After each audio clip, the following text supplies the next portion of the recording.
Hello, Old School Gamer 1971 here, greetings one and all, especially to you, Millie and Lloyd. Today my third hour thoughts is on Cryptark. I've been playing the game for around 3 hours and this is what I think. Cryptark by Alien Trap came out for the PlayStation 4 in 2017 and is a shooter. When I looked at the trailer before purchase, I thought arcade shooter. It looked retro, and whilst I love me some new eye candy sometimes I just want something to remind me of yesteryear. So does this game take me to arcade heaven or arse hell? Alien Trap has been around since 2002 and has made a few games. Previously having released Apatheon for PlayStation 4, they have worked mainly on PC, but have released odd games on PlayStation 4, Xbox One and VR. This is the first game, however, that I've been interested in that they have released, but may go back and check out the other titles after playing this. It starts off showing that you are looking at a salvage contract. This is done in still frame format, like a lot of the old arcade games used to. You are to search a space derelict called the Cryptark. Before you do, however, you're okay to search nearby derelicts for supplies, tech and intel. Then the game opens with a quick overview of the controls and then it's straight into the action.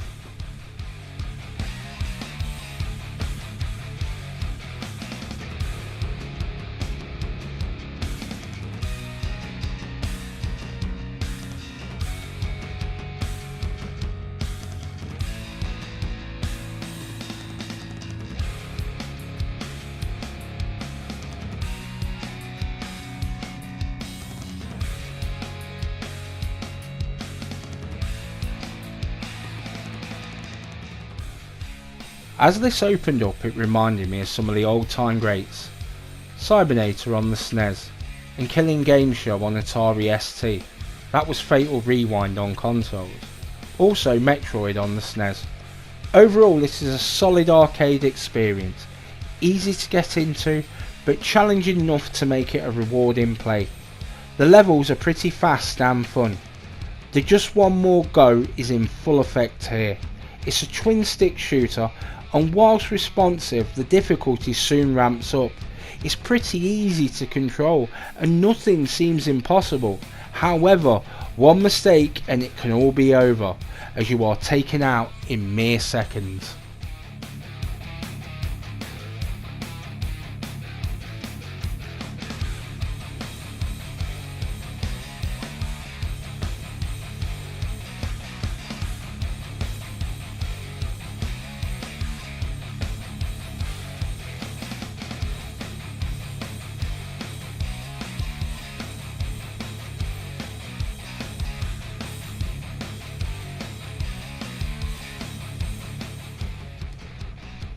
So what does it bring to the table atmospherically?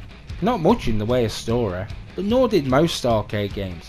The sound, however, is a different story, with a thumping soundtrack, fast and furious action that goes from 0 to 100 so quickly, it gets the blood pumping.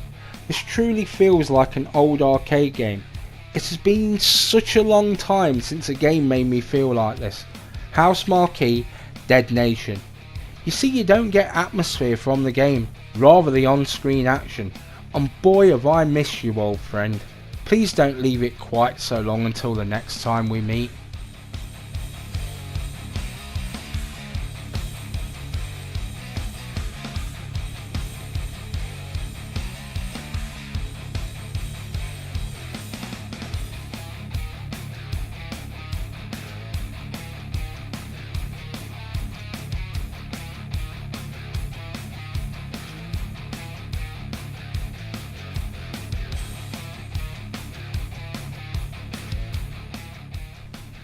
Gotta love the combat on this game. Shooting feels fluid in this twin stick shooter, with many different loadouts that you pick up along the way.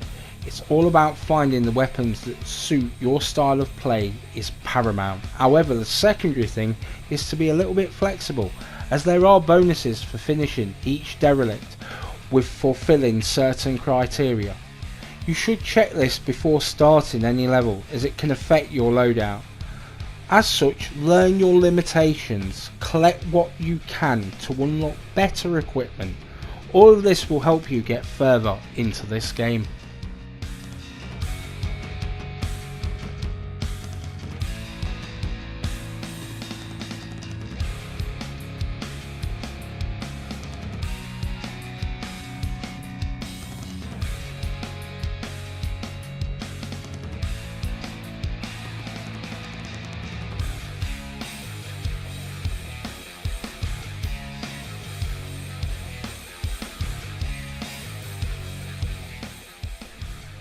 Graphically it's okay, it's better than many of the early to mid 80s cabinets. This is a pretty good looking indie title. The graphics, whilst nothing amazing, are clear and defined. I like the style, and it does move at pace. The thermonuclear explosions look good, even better if you don't get caught in them. Right from the opening movie, it's very arcade like. Overall, this is a pleasing looking arcade shooter with no slowdown and solid gameplay.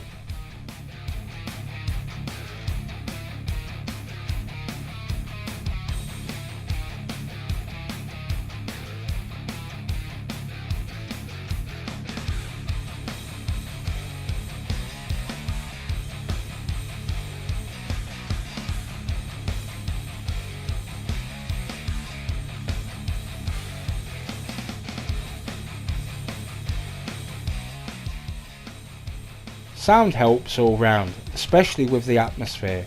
Helps set the mood. Gunfire and explosions sounds are loud and proud. Right, let me explain to the younger listeners how arcades used to work.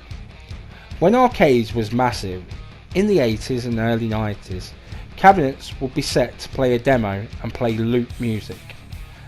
This was done to attract your attention to the many games on offer.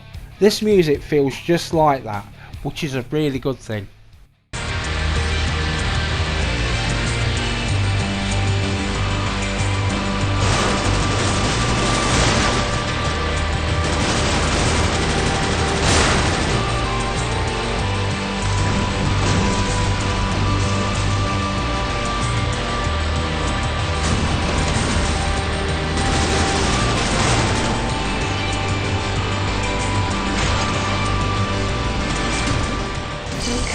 So ultimately, is this game interesting after 3 hours? Hell yeah! I know Fallout Shelter is going to be done soon. I like to have a couple of these kind of games on the go. The other game is The Forest. This game is going to be that replacement. I feel that I'm okay at this game, but I know I want to be better. This game is good whether or not for one mission or a full on session. I got this for around £4, so it's great value. So who should get this game? If you're a retro gamer, but you want something with a new twist, this game could be for you. Or if you want a trip down memory lane, it might not have that amazing graphics that make you gasp, but it does take you back to a time of adrenaline fueled gameplay, then this game could be for you. However, I know one thing, this game is for me. And by that I mean that this is arcade heaven. So that about wraps it up. I hope you all have a good day. If this has been helpful in any way, like, comment, share and subscribe. Helps the channel grow and makes an old man happy. Old School Gamer 1971 signing off.